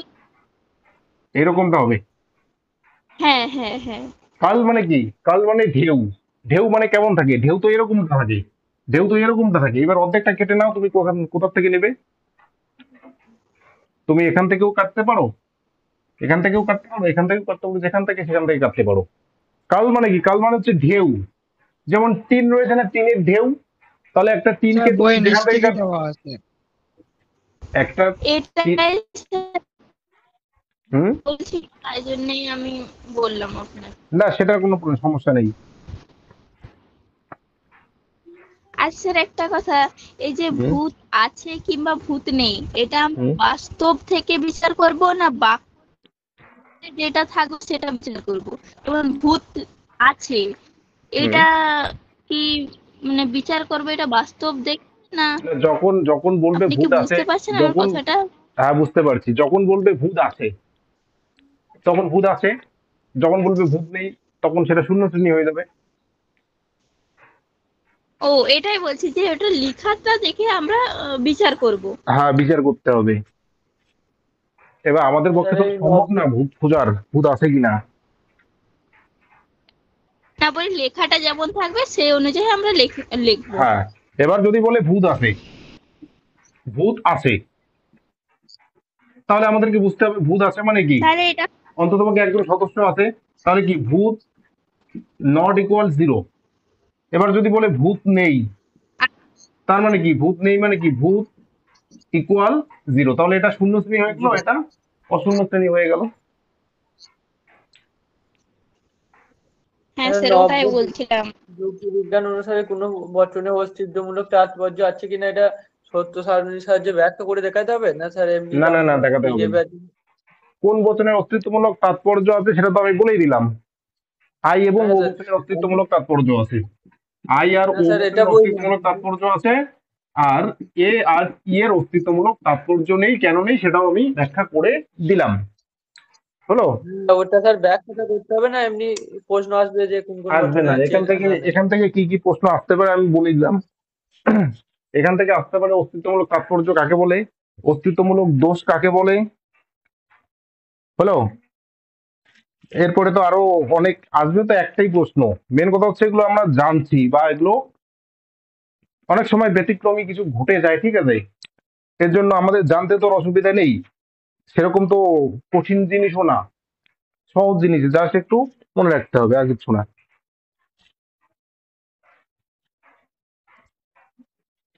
তাহলে স্যার প্রথম কাল পাতাটা, তো নিচ থেকে দেওয়া আছে বইয়ে। হুম, সেটাই তো কাল আমি বললাম। চিহ্নটা বইয়ের নিচ থেকে স্যার দেওয়া। বলছি কিরকম ভাবে দিয়ে দিই না, হ্যাঁ, যে ওটা কোনো সেটাতে ব্যাখ্যা আসবে করে স্যার। দাও। সেটাতে সমস্যা নেই। কাল মানে তো ওটাই ঢেউ, স্যার। ঢেউ তুমি যেখান থেকে কাটবে সেখান থেকেই শুরু। হ্যাঁ স্যার বুঝছি। এবার যদি তুমি এরকম করে দাও তাও হবে, এবার যদি এরকম করে দাও তাও হবে, অর্ধেকটা ঢেউ বোঝা গেলেই হলো।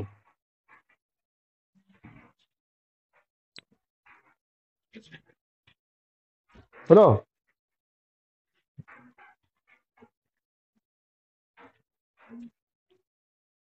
হ্যাঁ, কি কি কে যেন বললো যে কোন স্কুলের টিচার কি জিজ্ঞাসা করেছিল। না, ওই ঢেউটার কথাই বলছিলাম যে আমি উপর থেকে করছিলাম, বললো যে নিচে থেকে করবি, তাই জন্য আমি আপনাকে জিজ্ঞাসা করলাম। না, মানে উপর থেকে করলে ভুল হবে এরকম কি বলছিল? না, বলে নিচে থেকে করবি, উপর থেকে করবি না, এটা আচ্ছা বললো। আচ্ছা, তাহলে নিচের থেকে করবে, অসুবিধা নেই, উপর থেকে করলে সমস্যা নেই, যার যেরকমটা। আমি উপর থেকে করি এর জন্য আমি উপর থেকেই করি, কেউ যদি নিচ থেকে করে তাহলে এরকমটা হবে, একই জিনিস। হলো?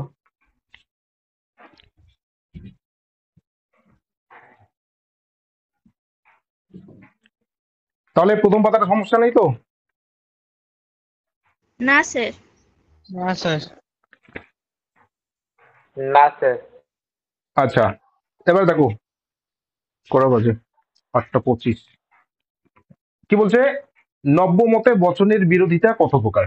আচ্ছা, বচনের বিরোধিতা কত প্রকার বলো, প্রাচীন মতে বা অ্যারিস্টটলীয় মতে।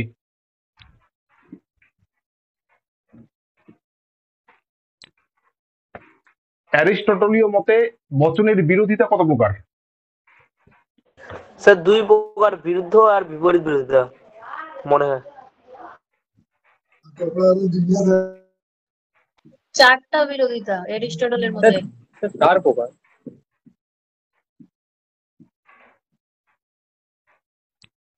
প্রাচীন মতে বচনের বিরোধিতা হচ্ছে 4 প্রকার, তাই তো? প্রাচীন মতে বচনের বিরোধিতা 4 প্রকার: বিপরীত বিরোধিতা, অধীন বিপরীত বিরোধিতা, অসম বিরোধিতা এবং বিরুদ্ধ বিরোধিতা। নব্য মতে বচনের বিরোধিতা কত প্রকার? নব্য মতে বচনের বিরোধিতা হচ্ছে কত প্রকার? এক প্রকার। নব্য মতে বচনের বিরোধিতা এক প্রকার, অর্থাৎ বুলীয় মতে বচনের বিরোধিতা এক প্রকার, সেটা হচ্ছে কি বিরুদ্ধ বিরোধিতা। এবার একটা ইন্টারেস্টিং ব্যাপার হচ্ছে এই বিরুদ্ধ বিরোধিতার ক্ষেত্রে এই যে সামান্য হেতুবাক্য থেকে বিশেষ সিদ্ধান্ত যে হয়েছে বা হয়, এটা কিন্তু এখানে ধরা হয়নি। এখানে ধরা হয়েছে যে একটা বচন যদি সত্য হয় তাহলে তার বিরুদ্ধ বচনটা কখনোই সত্য হতে পারে না, মিথ্যা হবে। তাহলে বিরুদ্ধ বিরোধিতার ক্ষেত্রে আমরা জানি একটা বচন যদি সত্য হয় তার বিরুদ্ধ বচনটা মিথ্যা হয়, আর একটা বচন যদি মিথ্যা হয় তাহলে তার বিরুদ্ধ বচনটা সত্য হয়। দেখো এবার পরের প্রশ্নটা দেখো, বচনের বিপরীত বিরোধিতাকে নব্যমতে স্বীকার করা হয় না কেন? তাহলে নব্যমতে বচনের বিরোধিতা কত প্রকার? এক প্রকার, বিরুদ্ধ বিরোধিতা। তাহলে আরো যে তিনটা বিরোধিতা রয়েছে সেই তিনটা বিরোধিতাকে তারা স্বীকার করেন না। কেন করেন না সেটাই বলছে, যে বিপরীত বিরোধিতাকে কেন স্বীকার করেন না। কি বলছে? প্রথাগত ব্যাখ্যা অনুযায়ী দুটি বিপরীত বিরোধী বচন একই সঙ্গে সত্য হবে না। আচ্ছা, তোমাদের এই ছকটা মনে আছে? হ্যাঁ স্যার। অ্যারিস্টটল একটা মনে আছে। ও এই ছকটা মনে আছে তো? এ ই আই ও, এদিক থেকে টি হয়ে যায়, হ্যাঁ স্যার, এটা মনে আছে। এদিক থেকে এফ হয়ে, এখানে দুটো টি আছে কোনাকুনি, তাহলে এইদিকে দুটো ছোট হাতের এফ হবে কোনাকুনি, এদিকে দুটো আছে তাহলে এদিকে দুটো ছোট হাতের টি হবে, আর নিচের গুলো হবে ইউডি। অনির্দিষ্ট, অনিশ্চিত।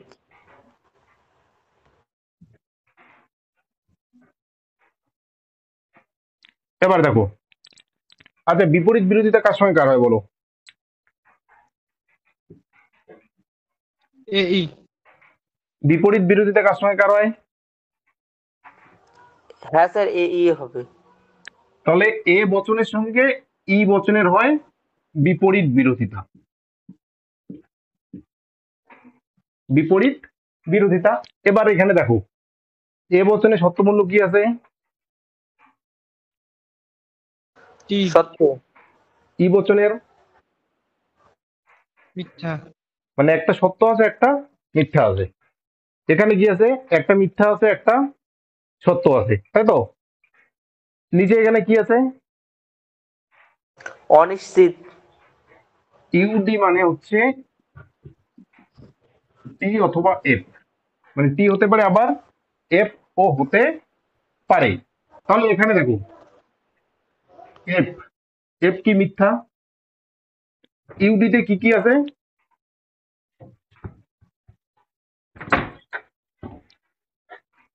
ইউডিতে কি কি আছে? ইউডিতে কি কি থাকে?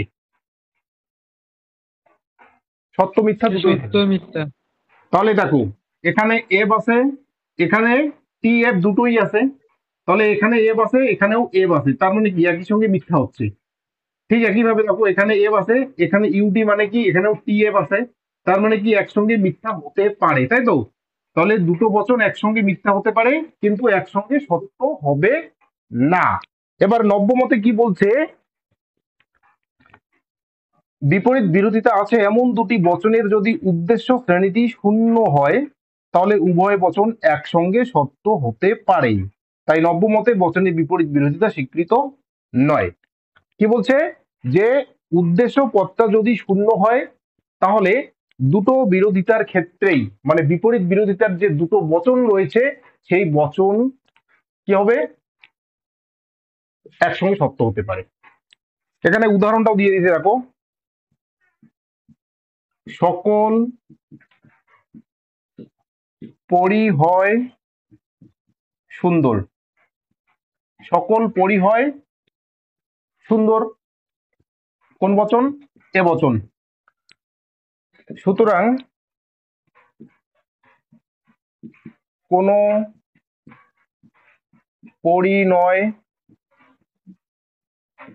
সুন্দর, কোন বচন? ই বচন। এবার দেখো, অস্তিত্বমূলক তাৎপর্যের ব্যাখ্যা অনুসারে সামান্য বচনের অস্তিত্বমূলক তাৎপর্য নেই। সামান্য বচনের অস্তিত্বমূলক তাৎপর্য নেই মানেই হচ্ছে উদ্দেশ্য শ্রেণীটা মিথ্যা, তাই তো? মিথ্যা। এবার উদ্দেশ্য শ্রেণীটা মিথ্যা মানে উদ্দেশ্য শ্রেণীর বাস্তবের অস্তিত্ব নেই, অর্থাৎ উদ্দেশ্য শ্রেণীটা হচ্ছে শূন্য শ্রেণী। এবার একটা শ্রেণীর অর্থাৎ একটা বচনের উদ্দেশ্য শ্রেণীটা যদি শূন্য হয় তাহলে কিন্তু বচন দুটা তাও সত্য হতে পারে, যেটা আমরা একটু আগে দেখলাম যে একটা এ বচনকে যদি আমরা বিশ্লেষণ করি কোন বচন পাবো? প্রাকল্পিক বচন পাবো। ঠিক একইভাবে ই বচনকে যদি আমরা বিশ্লেষণ করি কোন বচন পাবো? প্রাকল্পিক বচন পাবো। সংযোগ। না, কেন সংযোগী হবে? ই বচনের কথা বলো। না, ই বচন। প্রাকল্পিক হবে স্যার। প্রাকল্পিক বচন হবে। সামান্য বচনকে বিশ্লেষণ করলেই প্রাকল্পিক বচন পাবো। এবার প্রাকল্পিক বচনের ক্ষেত্রে আমরা দেখলাম যে উদ্দেশ্যটা যদি শূন্য হয় তাও বচনটা কি হচ্ছে? সত্য হয়। বোঝা গেল? কি বললাম? উদ্দেশ্য শ্রেণীটা যদি শূন্য হয় মানে উদ্দেশ্যটা যদি মিথ্যা হয় তাও তো বচনটা সত্য হয়। হ্যাঁ স্যার, সত্য হবে। সত্য হয় না? তাহলে প্রথমেই আলোচনা করলাম। হ্যাঁ স্যার। তাহলে হুম। পূর্বগর যদি এফ হয় তাও কিন্তু প্রাকল্পিক বচনটা কি হয়ে যাচ্ছে? সত্য হয়ে যাচ্ছে। তার মানে কি এখানে দুটো বচনেরই উদ্দেশ্য শূন্য। আবার উদ্দেশ্য শূন্য হওয়ার জন্য দুটো বচন কিন্তু একসঙ্গে সত্য হয়ে যাচ্ছে, তাই তো? একসঙ্গে সত্য হতে পারে। একসঙ্গে সত্য কি হয়? হয়। তাহলে দুটো বচন একসঙ্গে সত্য হয়ে যায়। দুটো বচন একসঙ্গে সত্য হয়ে যায় মানে কি? সেই দুটো বচনের মধ্যে কোনো বিরোধিতা থাকতে পারে না নব্যমতে। নব্যমতে হচ্ছে দুটো বচন একসঙ্গে যদি সত্য হয় তাও কোনো বিরোধিতা থাকবে না, দুটো বচন একসঙ্গে যদি মিথ্যা হয় তাও কোনো বিরোধিতা থাকবে না। তাহলে দেখো এখানে দুটো বচন কিন্তু একসঙ্গে সত্য হয়ে যাচ্ছে, এর জন্য বিপরীত বিরোধিতাকে নব্যমতে স্বীকার করা হয় না। কেন সত্য হয়ে যাচ্ছে সেটাও আমি বলে দিলাম যে একটা প্রাকল্পিক বচনকে যদি আমরা বিশ্লেষণ করি একটা সামান্য বচনকে যদি আমরা বিশ্লেষণ করি তাহলে একটা প্রাকল্পিক বচন পাবো। একটা প্রাকল্পিক বচনের পূর্বক যদি মিথ্যা হয় তাও প্রাকল্পিক বচনটা সত্য হয়ে যায়। অর্থাৎ এ বচনের অস্তিত্বমূলক অর্থাৎ উদ্দেশ্য বক্তার যদি অস্তিত্ব নাও থাকে তাও সকল পরিহয় সুন্দর এই বচনটা সত্য হয়। কোন পরিণয় সুন্দর, এখানে পরির যদি অস্তিত্ব নাও থাকে তাও কোন পরিণয় সুন্দর এটাও সত্য হয়। তাহলে কি দুটোই সত্য হয়ে যাচ্ছে। এবার দুটোই সত্য হয়ে গেলে তো কোনো বিরোধিতাই থাকবে না। বোঝা গেল? দেখো এখানে দুটো সত্য কিন্তু কোনো জায়গায় নেই, আছে কি? একটা সত্য একটা মিথ্যা, একটা মিথ্যা একটা সত্য। দুটো মিথ্যা হতে পারে কিন্তু কখনোই সত্য হবে না, কিন্তু এখানে কি হয়ে গেল? সত্য হয়ে গেল। অর্থাৎ নব্যমতে এখানে দেখিয়ে দিল যে এরা কেমন করে সত্য হয় বা সত্য হতে পারে। আর সত্য একসঙ্গে হয় জন্য এই বিরোধিতাকে নব্যমতে স্বীকার করা হয় না। কে বোঝো না এই প্রশ্নটা বলো? স্যার তাহলে নব্যমতে মানে বচনের বিরোধিতা হচ্ছে এক প্রকার বিরুদ্ধ বিরোধিতা। হ্যাঁ, তাহলে যদি হেতুবাক্য সত্য হয় তাহলে সিদ্ধান্তকে মিথ্যা হতে হবে না? তাহলে ওইটা মানে নব্যমতে স্বীকার্য বিরুদ্ধ বিরোধিতা ওটার জন্যই। একটা বচন যদি সত্য হয় অন্য বচনটা মিথ্যা হবে না। একটা বচন যদি মিথ্যা হয় অন্য বচনটা সত্য হবে না। মানে দুটোই একসঙ্গে সত্য দুটোই একসঙ্গে মিথ্যা এরকমটা হলে কোনো বিরোধিতা হবে না। ও বিপরীত হ্যাঁ, বিরোধিতার ক্ষেত্রে দুটো বচন একসঙ্গে সত্য হয়ে যাচ্ছে। কেন হয়ে যাচ্ছে সেটাও বলে দিলাম যে উদ্দেশ্যকে যদি আমরা এফ ধরি তাও বচনটা সত্য হয়, কারণ এ বচনকে বিশ্লেষণ করে একটা প্রাকল্পিক বচন পাবো। আর প্রাকল্পিক বচনের পূর্বক যদি মিথ্যা হয় তাও বচনটা সত্য হয়ে যায়। তার মানে কি এখানে এই বচনটা সত্য হয়ে যাচ্ছে, আবার এখানেও এই বচনটা কি হয়ে যাচ্ছে? সত্য হয়ে যাচ্ছে। দুটো বচন একসঙ্গে সত্য হয়ে যাচ্ছে বা সত্য হতে পারে, কিন্তু দেখো বিপরীত বিরোধিতায় এরকম কিন্তু কোনো নেই। দুটো বচন একসঙ্গে টি কিন্তু কোনো জায়গাও নেই। একসঙ্গে মিথ্যা হতে পারে কিন্তু একসঙ্গে সত্য হবে না, এটা হচ্ছে বিপরীত বিরোধিতার নিয়ম অনুসারে মানে প্রাচীন মতে। কিন্তু এই বুলীয় মতে দেখিয়ে দিল যে দুটো বচন এখানে একসঙ্গে সত্য হতে পারে। তাহলে দুটো বচন একসঙ্গে সত্য হতে পারে মানে কি, তারা যে বিপরীত বিরোধী যে নিয়মগুলো দিয়েছে বা যে সত্যমূল্যগুলোর যে সত্যমূল্যের নিয়মগুলো দিয়েছে সেগুলো মিথ্যা। তার মানে কি, আমরা বিপরীত বিরোধিতাকে স্বীকার করব না, অর্থাৎ বুলিয় মতে বিপরীত বিরোধিতাকে স্বীকার করা হয় না। স্যার বোঝা গেল? দুটো দুটো মিথ্যা হলে তো স্বীকার করতাম। দুটো মিথ্যা হলে স্বীকার করতাম। না, আমরা কেন স্বীকার করব? মানে এটা এটা স্বীকার বিপরীত, হতো। না দুটো মিথ্যা হলেও স্বীকার হবে না। আচ্ছা, এবার দেখো বচনের অধীন বিপরীত বিরোধিতাকে নব্যমতে স্বীকার করা হয় না কেন। কি বলছে, প্রথাগত ব্যাখ্যা অনুযায়ী দুটি অধীন বিপরীত বচন একই সঙ্গে মিথ্যা হবে না। অধীন বিপরীত বচন কার সঙ্গে কার? আই বচনের সঙ্গে ও বচনের, তাই তো? আই হ্যাঁ বচনের স্যার। সঙ্গে ও বচনের অধীন বিপরীত বিরোধিতা। দেখো এখানে টি আছে, এখানে কি আছে? এফ। মানে একটা সত্য একটা মিথ্যা, একটা মিথ্যা একটা সত্য। এখানে সত্য আছে, এখানেও সত্য আছে, তাহলে দুটো কিন্তু সত্য হয়ে গেল। এখানে সত্য আছে, এখানেও টি আছে। ইউটি মানে কি, একটু আগে দেখলাম ইউটি মানে কি, টিও আছে এফও আছে। তো এখানে টি আছে, তার মানে কি এখানে সত্য হতে পারে। তাহলে এখানে দুটো টি হয়ে যাচ্ছে, দুটোই টি হয়ে যাচ্ছে, মানে কি একসঙ্গে সত্য হতে পারে। তাহলে অধীন বিপরীত বিরোধিতায় দুটো বচন একসঙ্গে সত্য হতে পারে, এটা হচ্ছে প্রথাগত ব্যাখ্যা অনুযায়ী। কিন্তু বুলীয় মতে কি বলছে, অধীন বিপরীত বিরোধিতা আছে এমন দুটি বচনের যদি উদ্দেশ্য শ্রেণীটি শূন্য হয় তাহলে উভয় বচন একসঙ্গে মিথ্যা হতে পারে। তাই নব্যমতে বচনের অধীন বিপরীত বিরোধিতা স্বীকৃত নয়। কি বলছে, অধীন বিপরীত বিরোধিতা আছে এমন দুটি বচনের যদি উদ্দেশ্য শ্রেণীটি শূন্য হয় তাহলে উভয় বচন একসঙ্গে মিথ্যা হতে পারে। কেমন করে দেখো তাও আমি বলে দিচ্ছি।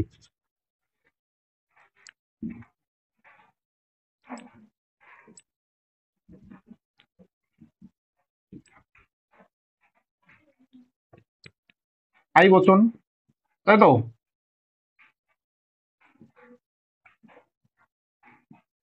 কোন কোন কি উদাহরণ দেওয়া আছে এখানে, কোন কোন সোনার পাহাড় হয় চকচকে, কোন কোন সোনার পাহাড় হয় চকচকে।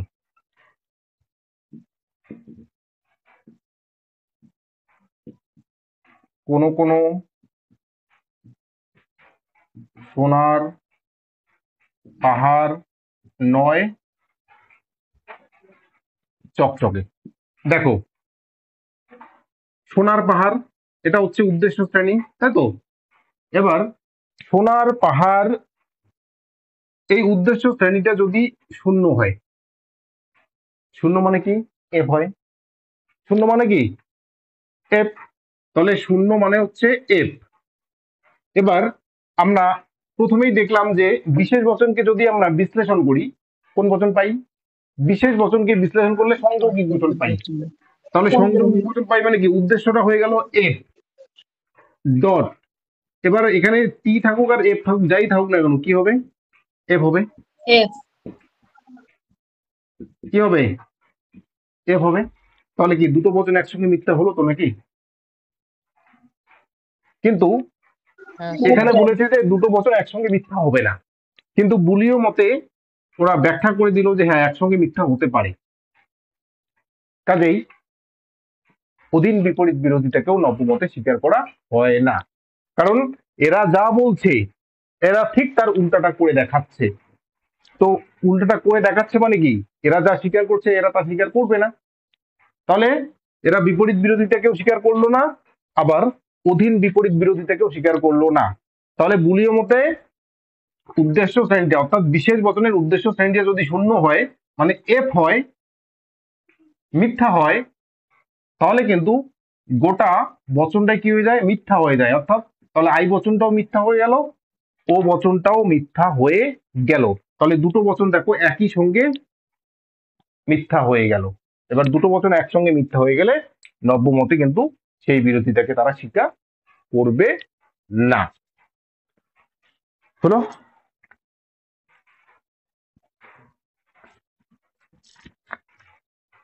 আচ্ছা, বাকিটা পরের দিন করাবো। আচ্ছা, এতদূর পর্যন্ত কারো সমস্যা আছে কি যা পড়ানো হলো আজকে? না স্যার, না স্যার। বাকিরা? না স্যার। না স্যার। স্যার, হ্যাঁ বলো। স্যার বলছি এরপরের দিন আমার অনলাইন ক্লাস জয়েন করা হবে না, কারণ আমাদের স্কুল থেকে আমাদের মানে জিওগ্রাফি ডিপার্টমেন্ট থেকে নিয়ে যাচ্ছে ট্রিপে। আচ্ছা, কেন? ওই তো সার্ভে মানে করার মোবাইল জন্য। থাকবে না? না, মোবাইল তো থাকবে, তবে দার্জিলিং নিয়ে যাচ্ছে। কেন, সেখানে নেটওয়ার্ক নেই? সেখানে নেটওয়ার্ক হবে না, কারণ আমি তো ওয়াইফাই থেকে ক্লাস করি, তো তো আমার মোবাইলে নেট থাকে না। ও আচ্ছা, তুলে নিয়ে যাবে ওয়াইফাই, বাড়ির ওয়াইফাইটাকে গাড়ি ছাদে বসিয়ে দিবে। হ্যাঁ, ওটাই করতে হবে। নেট পেয়ে যাবে, কারণ না কোনো মোবাইলে তো থাকবে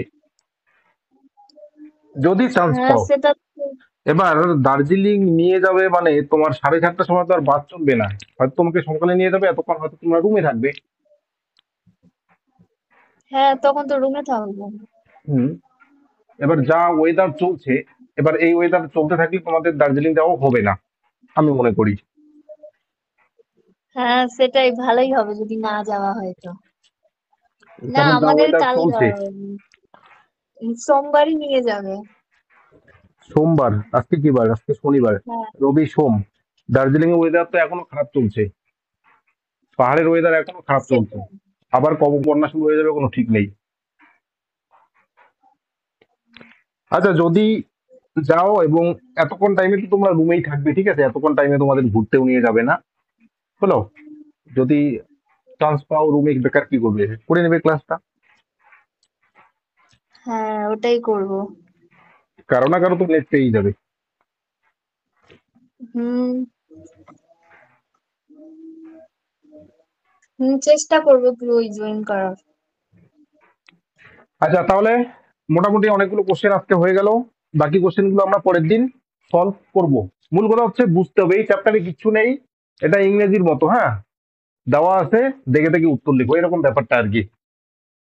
তো ওই আহ, যা হলো এখান থেকে ইম্পর্টেন্ট কোশ্চেন হচ্ছে অস্তিত্বমূলক তাৎপর্য কাকে বলে, অস্তিত্বমূলক দোষ কাকে বলে, শূন্য শ্রেণী কাকে বলে, এগুলো হচ্ছে ইম্পর্টেন্ট কোশ্চেন। আর শ্রেণী কাকে বলে, কোন বিরোধী থেকে স্বীকার করেছে করেনি, সেগুলো প্রশ্ন কিন্তু ইম্পর্টেন্ট নয়। এবার বলা যায় না, প্রশ্ন আসতেও পারে, দেখা গেল যেগুলো ইম্পর্টেন্ট নয় মানে যেগুলো সোজা সেগুলোই দিয়ে দিল, ঠিক আছে। তো আমরা সব জেনে রাখবো, আমাদের কি প্রশ্ন দেয় দেখ, আমাদের কোনো সমস্যা নেই, হলো? তো ঠিক আছে, তাহলে ক্লাসটা রাখছি এখানে। হ্যাঁ স্যার।